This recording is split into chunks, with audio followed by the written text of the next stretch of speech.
bet. All right, developing for us here tonight. Former Buffalo Mayor Byron Brown, who is already the highest paid off-track betting executive across New York State, just got a raise. Investigative Post is reporting tonight that the board of the quasi-government gambling agency just voted to give its executives a 3% pay hike to match the increases going to unionized workers.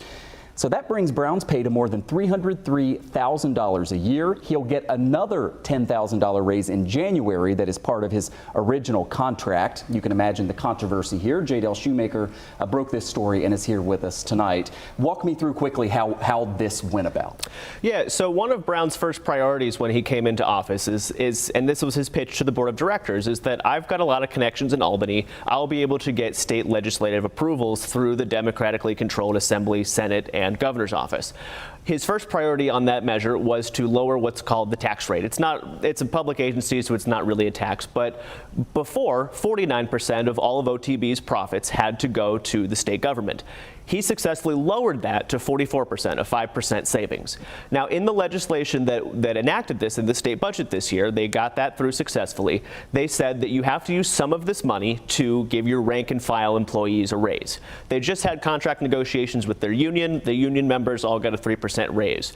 This piece of legislation that got voted on by the board of directors today was to make that equitable across everybody who works there. So the non-union employees also got a 3% raise. Some other exempt employees got a 3% raise. And, you know, just to be fair, we got to give the executives a 3% raise as well. So that's how we ended up with Byron Brown and his top deputies getting 3% raises. In his case, now he is nearly $304,000.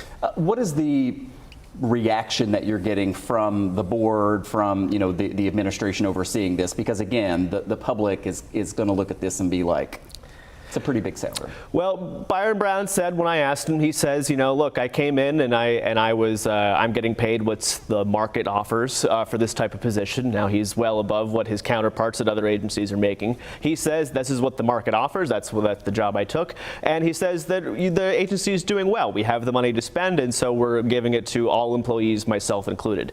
And he's not wrong on that front. Revenues at the agency so far this year are up. That is primarily because of the hotel and the restaurants at Batavia Downs.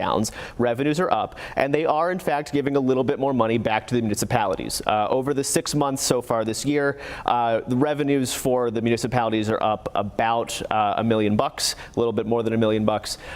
And so they are, doing what the agency is supposed to be doing, and they argue that that makes them deserving of a raise. Yeah, they've instituted some changes and bringing in more money, so you can justify the raise. Just real quickly, didn't the legislation say that the money that the state is sort of giving back to OTB couldn't be used for executive salaries? Did they have to find a different way of making this happen? They sure did. They had to find non-tax saving money to make this move happen.